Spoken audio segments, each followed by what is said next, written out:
Hello and welcome. We begin with the latest on US-South Africa tensions. Pretoria has pushed back as it continues to face strong allegations of racism from US President Donald Trump and his South African-born ally Elon Musk. South Africa has said that it will not engage in megaphone diplomacy with Trump after he announced a halt to all US funding for the nation.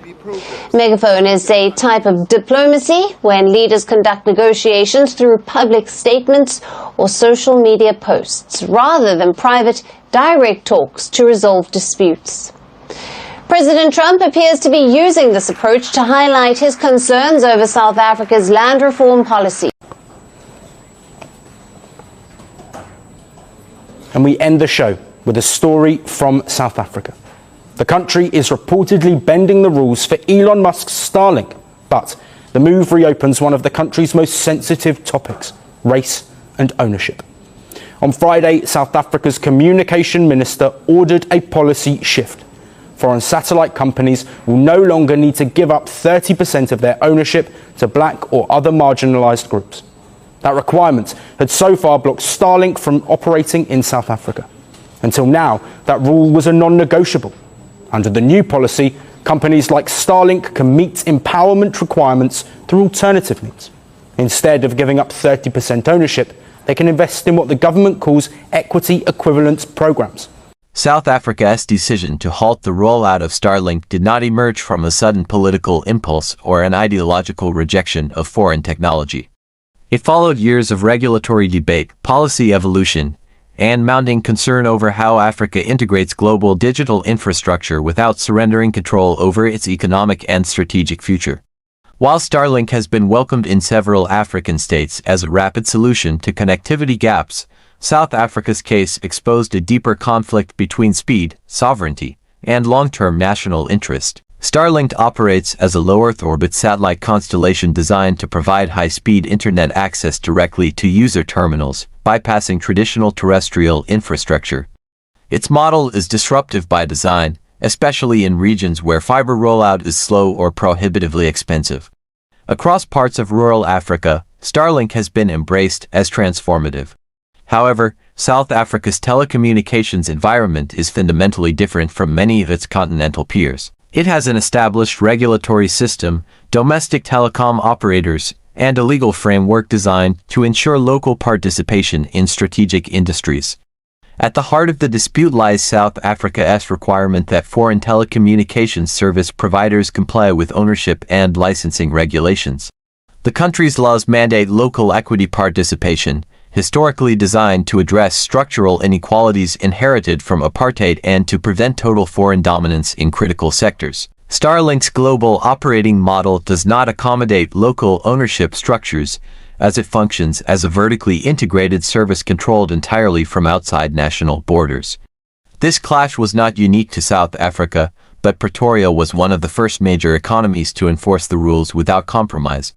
Negotiations between regulators and Starlink representatives revealed that the company was unwilling to alter its ownership model, arguing that its satellite-based service did not fit neatly into traditional telecom classifications. South African authorities disagreed, asserting that any entity providing internet access to its citizens must operate within national legal frameworks. The issue quickly transcended regulatory language and entered geopolitical territory. Elon Musk, born in South Africa but now a U.S. citizen and one of the most influential technology figures in the world, publicly expressed frustration with the decision. His comments drew attention in Washington, where Starlink is increasingly viewed not just as a commercial enterprise but as a strategic asset aligned with U.S. technological and security interests. In recent years, Starlink has been deployed in conflict zones, disaster areas, and regions of strategic interest. Sometimes with direct or indirect backing from U.S. institutions, this has blurred the line between private innovation and state-aligned infrastructure. For South Africa, this raised questions not only about regulation, but also about data control, surveillance potential, and long-term dependency on foreign-controlled systems. South African policymakers emphasized that the rejection of Starlink was not anti-American, anti-innovation, or anti-investment. Instead, it was framed as a defense of regulatory integrity and economic inclusion. Domestic telecom operators argued that allowing Starlink to operate without local participation would undermine investment in national infrastructure and create an uneven playing field. Billions of dollars have already been invested in fiber, mobile broadband, and spectrum licenses across the country. An unregulated satellite entrant, they warned, could siphon high-value customers without contributing to national development goals. Civil society groups added another layer to the debate by raising concerns about affordability and accessibility. Starlink's equipment and subscription costs remain out of reach for most South Africans, particularly in rural and low-income communities. Critics questioned whether the service would truly close the digital divide or simply provide premium connectivity to elites while bypassing broader development needs. Washington's reaction was more muted publicly but sharper behind closed doors. U.S. officials have increasingly viewed Africa as a key battleground in global technology competition, particularly with China's expanding digital footprint. From undersea cables to cloud services, control over data infrastructure has become a central element of geopolitical influence. South Africa's refusal to accommodate Starlink was interpreted in some policy circles as a warning sign that African states are becoming more assertive in shaping the terms of engagement. The decision also reflected South Africa's broader foreign policy posture, which prioritizes strategic autonomy and non-alignment. Pretoria has consistently resisted pressure to align fully with any single global power bloc, preferring instead to diversify partnerships and maintain policy independence. In this context, the Starlink issue became symbolic of a larger trend: African governments asserting their right to regulate technology on their own terms. The controversy sparked intense debate across the continent. Some African leaders praised South Africa for standing firm, arguing that unregulated foreign tech expansion risks replicating historical patterns of extraction and dependency. Others worried that strict regulation could deter investment and slow digital transformation. The divide highlighted the complexity of balancing immediate connectivity needs with long-term sovereignty.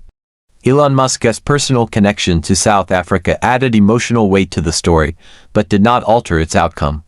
Regulators remained unmoved, insisting that compliance was non-negotiable. Behind the scenes, discussions continued about potential compromises, including partnerships with local firms or revised licensing structures. However, as of now, Starlink remains outside South Africa's legal operating framework. The global tech industry took notice. South Africa's stance signaled that Africa's most industrialized economy was no longer willing to act as a passive market for foreign digital services. Instead, it demanded participation, accountability, and alignment with national development objectives. This approach contrasted sharply with the rapid, often unregulated expansion of tech platforms in other parts of the world. For Washington, the episode underscored a shifting reality. Influence through private sector innovation is no longer guaranteed, especially in regions where governments are increasingly confident in asserting regulatory power.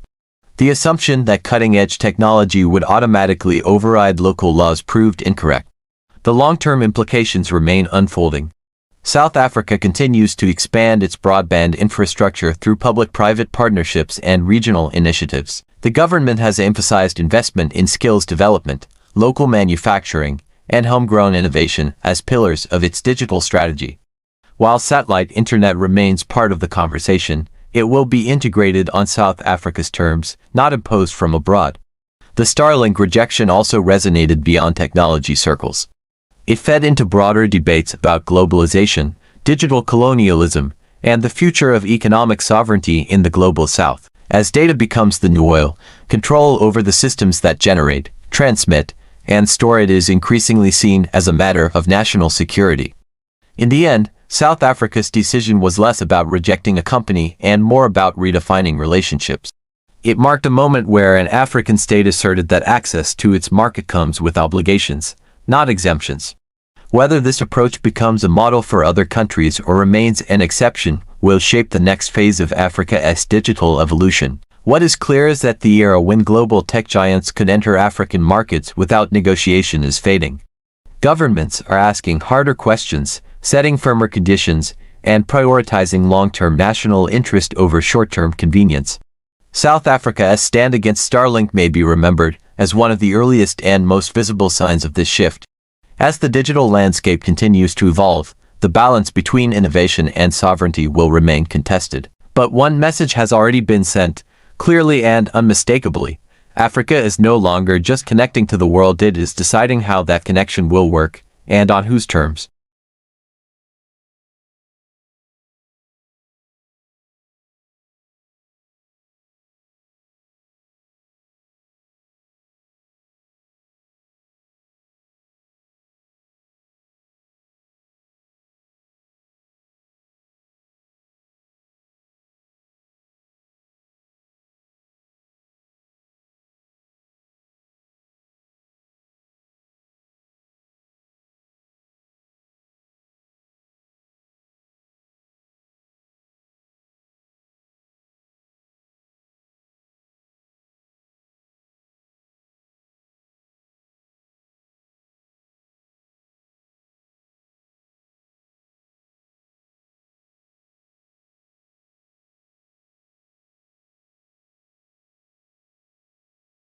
You've been watching Echoes of Africa, where every story carries the sound of tomorrow. If this moved you, subscribe now, like, and share so Africa's voice never fades into silence.